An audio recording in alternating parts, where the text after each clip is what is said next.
Pô, galera, falar um negócio pra vocês, cara. Semana passada, tava vindo pro centro do Rio, cara. Na verdade, tá sendo da Zona Sul pro centro do Rio. Passei por um arrastão, cara, no meio da Zona Sul, perto do Palácio Guanabara. Como é que pode um negócio desse, cara? Você chegou a ser roubado? Na rua. Não, teve muita sorte, na verdade. Porque acontece, como eu tenho muito medo, como eu sou um cara já amedrontado, quando eu vi que a galera desceu do ônibus, eles desceram do ônibus pra fazer o arrastão. Desceram do ônibus do 474, e aí, quando eu percebi que começou a descer 1, 2, 3, eu liguei o pisca-alerta e parei o carro. Quando eu parei, como a galera tá todo meio estressado, passaram 2 carros na minha frente, e os 2 carros foram assaltados. E eu, felizmente, não fui. Mas assim, eu confesso que eu tenho andado com muito medo do Rio de Janeiro, de um modo geral. Eu não sei se é só comigo isso, assim, mas eu ando meio apavorado com a minha filha no carro, já não boto mais na cadeirinha. Ou seja, eu abri mão da segurança no trânsito pra ter a condição de, se alguma coisa acontecer, poder tirar ela do carro e sair correndo.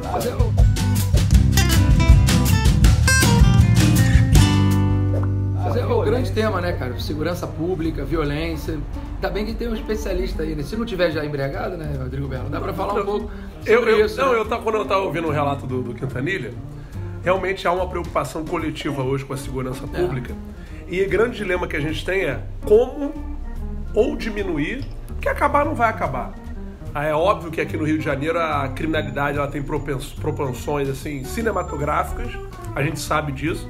Eu tava vendo agora a Globo, né, faz questão de colocar o repórter com aquela roupa de colete à prova de balas, aí houve um barulho, cai no chão, e isso dá muito ibope. Então, assim, a gente tem no direito penal... Cara, mas se eu fosse repórter, eu também ia de colete. Ah, eu também. Eu vou defender. Mas mas é construção isso, sabia? É mais construção midiática essa violência? Você acha que é mais? Não, existe a violência. É óbvio que existe a violência, mas não é só no Rio de Janeiro. É isso que eu quero dizer. Mas você acha não é só no Rio de Janeiro. Uma dúvida. Você acha que essa violência institucionalizada no Rio, não é só no Rio, como você bem colocou. Sim. É nacional. Mas no Rio, a coisa é mais latente, é mais Sim, por quê? aparente. Porque nós temos a principal emissora de televisão localizada no Rio. Segundo, a questão geográfica no Rio de Janeiro.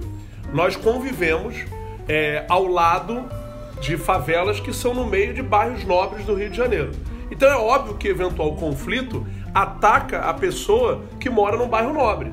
Diferente, por exemplo, de outros lugares onde o conflito é isolado, já que a periferia é isolada. Mas aproveitando aí o que o Rafael falou, que você é o especialista, me diz uma coisa. Você acha que esse problema da criminalidade no Rio, vamos focar aqui, eu sei que é generalizado, mas no Rio, você acha que isso é algo pontual ou é algo que pode ser resolvido, por exemplo, com mudança em legislação? Então, esse que é a grande discussão que a gente tem hoje no direito penal.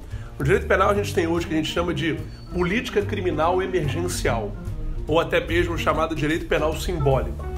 Aí existe uma situação, um crime, e aí como o poder público não consegue resolver, a administração pública não consegue resolver, até porque isso é a longo prazo, vamos chamar o direito penal. Você já percebeu? Já perceberam que hoje a solução dos nossos problemas, num primeiro momento, é o direito penal? Deixa eu te dar um exemplo. Não era a última ratio? Exatamente. Deixa eu te dar um exemplo. 1990, Lei dos Crimes Hediondos, 8.072. De 90, a Lei dos Crimes Hediondos. Na época, o Brasil sofria com vários sequestros. Sequestro do Medina, sequestro do Abílio Diniz, e aí logo depois o assassinato brutal da Daniela Pérez. Isso tudo motivou a Lei dos Crimes Hediondos, a 8.072, e aí depois a Glória Pérez, naquela saga toda, com razão, a filha morta, e aí o homicídio também entrou como rol lá dos crimes hediondos. Eu fico imaginando o seguinte, se lei resolvesse, de 90 até hoje, a gente não teria uma diminuição?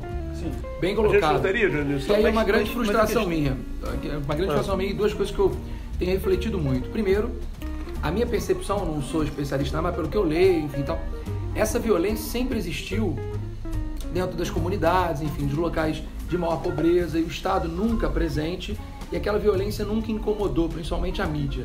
Então, quando você fazia uma retenção de violência em determinados lugares, tá tudo tranquilo. Agora, quando essa violência, claro, e um dia, quantas pessoas já não avisaram isso, já não sinalizaram que isso ia acontecer? Há décadas. Quando essa violência chega, bate na porta da classe média, da classe mais rica, como tá violenta. A violência sempre existiu e ninguém nunca fez nada. E a minha segunda reflexão é, será que o direito, e no caso o direito penal, resolve isso? Será que o aspecto punitivo, alguém vai punir mais porque você agora, menor idade, agora 18, 16, será que vai praticar menos ou mais crime por causa disso? Não passa pelo direito, na minha opinião, assim, mas sim por política pública básica. Mas eu vou discordar um pouco de você. Sabe por quê? Porque eu vou discordar um pouco de você? Não tinha dúvida. Mas isso é uma coisa até que eu gosto. Não, sabe por quê, cara? Porque assim, eu não acho o Gabriel que seja... é seu alter ego, né? Eu tô aqui pra provocar. Eu tinha que estar do lado esquerdo do Belo. Na verdade, não é bem isso. Você tinha que estar do lado direito aqui. Na verdade, eu acho que não é bem isso, não, cara. Assim, jogar a culpa da violência única e exclusivamente na falta de oportunidade e na exclusão social, eu acho que é um pouco menos do que é na verdade. Eu acho que é óbvio que existe uma dificuldade social, é óbvio que a gente precisa melhorar a parte social, dar condições de educação, saúde, segurança pública, até para as pessoas que estão nas comunidades, mas eu acho que o problema é esse, não, cara. O tráfico de 20 anos atrás, 30 anos atrás, era um tráfico glamouroso. Virei playboy. Era o traficante que ajudava na favela. Hoje o traficante é o cara que pega o moleque alicia com 12 anos de idade. Sabe uma coisa que me irrita? Quem é que financia o tráfico? Eu sei. A pessoa, a mãe do garoto que fuma, que cheira, que usa droga, é o cara que vai pra Copacabana domingo reclamar da violência. Concordo, mas a gente vai prender esse cara, porque assim, no direito penal fala que não pode prender o usuário. Por mim tinha que prender o usuário. Se eu prendo o usuário, eu prendo o traficante, eu tenho que prender todo mundo. Gabriel, se legalizar, se regulamentar. Sabe o que eu acho? Eu acho que tem uma questão também, que eu acho que a violência cresceu no Brasil pela sensação de impunidade. Porque as pessoas, elas ficam soltas muito rápido no Brasil. Eu acho que existe um marco histórico, que talvez nem seja o melhor caminho, não acho que seja o melhor caminho, mas eu acho que o marco histórico que a gente está vivenciando nos últimos 3 anos é a Operação Lava Jato, em que você vê pessoas de alto gabarito, de alta renda, presas. Ou seja, mas aí a gente vai discutir a Lava Jato, que é um problemão também. Não, veja bem, eu não estou dizendo que é a solução. Eu estou dizendo o seguinte, é uma forma de você mostrar que, peraí, isso aqui é um país sério e as pessoas vão ficar presas. Eu só discordo de você num ponto, cara. Há alguns anos atrás, eu estava na faculdade ainda, eu me lembro que... Faz muito tempo isso, faz muito tempo. Você foi algumas décadas atrás. Você foi meu professor de Constituição na faculdade. Tá bom, velho. O seu também? Os seus cabelos brancos te desmentem. Ué, eu fiz OAB com o Belo, pô. Sabe o que eu disse? Estudou com o Belo. Estudei no OAB. Mas você sabe que, alguns anos atrás, todos os meus amigos da faculdade... Eu não fumo, nunca fumei cigarro. Todos os meus amigos da faculdade fumavam. Todos, sem exceção. Não tinha um que não fumasse. E era comum a gente sentar, todo mundo fumar e tal. Começou a campanha, política pública forte contra o tabagismo. Hoje, ninguém fuma. Ninguém fuma assim, há fumantes. Mas as empresas... Diminuiu muito. Assim, quando eu chego em ambiente com pessoas fumando, me incomoda. Então, assim, políticas públicas educativas funcionam. Funciona. Mas também funciona. Mas tem uma realidade também funciona. O caso, por exemplo, a gente dá aula em vários lugares do Brasil. Você vê hoje o Rio de Janeiro, que não é exemplo para muita coisa. Vários índices já comprovam que o índice de diminuição de acidentes fatais em decorrência da embriaguez ao volante. Sim, no Rio de Janeiro diminuiu muito. Mais de 30%. Por quê? Porque existe uma participação do Estado, uma penalização rigorosa, e aí a gente sabe disso, que tem mais de 15 operações de lei seca durante o final de semana. Eu vou te falar, politicamente é ruim a lei seca, porque a bebida é uma droga social muito consumida. Sim. Se você faz isso, por exemplo, com uma droga, né, cocaína, maconha, existe um apoio social muito grande nesse sentido, ou seja, a ideia é que fosse ainda mais fácil de se implementar. Não acho que a política penal... Você quer ver uma coisa que me hoje, só pra constar, a gente sai daqui todo mundo de Uber, de táxi, todo mundo embora. Você quer ver uma coisa que me assusta? 2 crimes em particular cresceram muito nos últimos 20 anos no Brasil. Os crimes patrimoniais e os crimes sexuais. Comprovadamente, por que os crimes patrimoniais cresceram muito, principalmente no Rio de Janeiro? A gente sofreu uma política pública de invasão das comunidades, que obviamente restringiu a fonte de renda do tráfico e fez com que... Exatamente, e fez com que o bandido procurasse uma outra alternativa. Mas não é só isso, não. Já perceberam como nós, brasileiros, quando eu falo nós é todo mundo, assim, de forma generalizada, nós somos extremamente consumistas?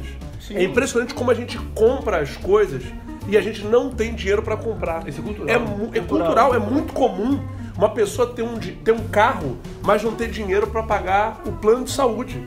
É uma coisa impressionante. Você não acha, então, que a concentração de renda, né, isso, o acúmulo de renda... Claro. Uma determinada classe... E os crimes sexuais?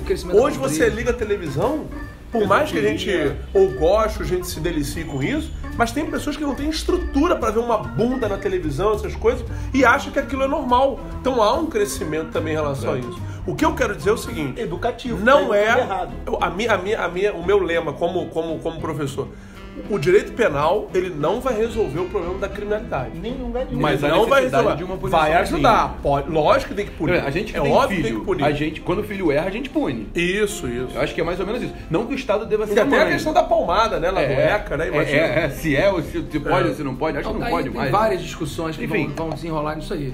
Mas a punição, pura e simples, não vai resolver. Agora, nunca, você quer ver uma coisa que eu vou dividir com vocês?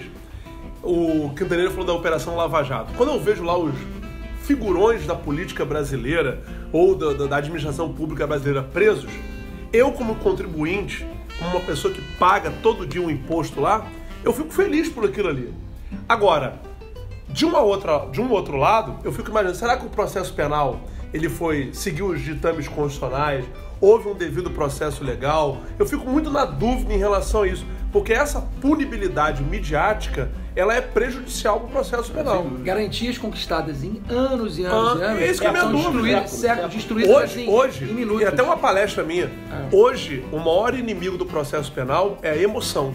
Transformaram o processo penal hoje como se fosse uma partida de futebol. Você comemora a prisão e fica triste quando a pessoa é solta. E eu vou te falar, e hoje a gente tem que ver que a comunidade geral, que não é do direito normalmente, ela vibra nesse sentido, ou seja, o bandido que é anunciado como eventual praticante de um crime que nem ainda se teve processo, é o cara que deve ser preso, e quando é preso... Não, e você imagina... Estamos voltando às épocas a gente medievais, né? pensa sempre no... O cara cometeu, ele tem que estar preso, ele merece estar lá.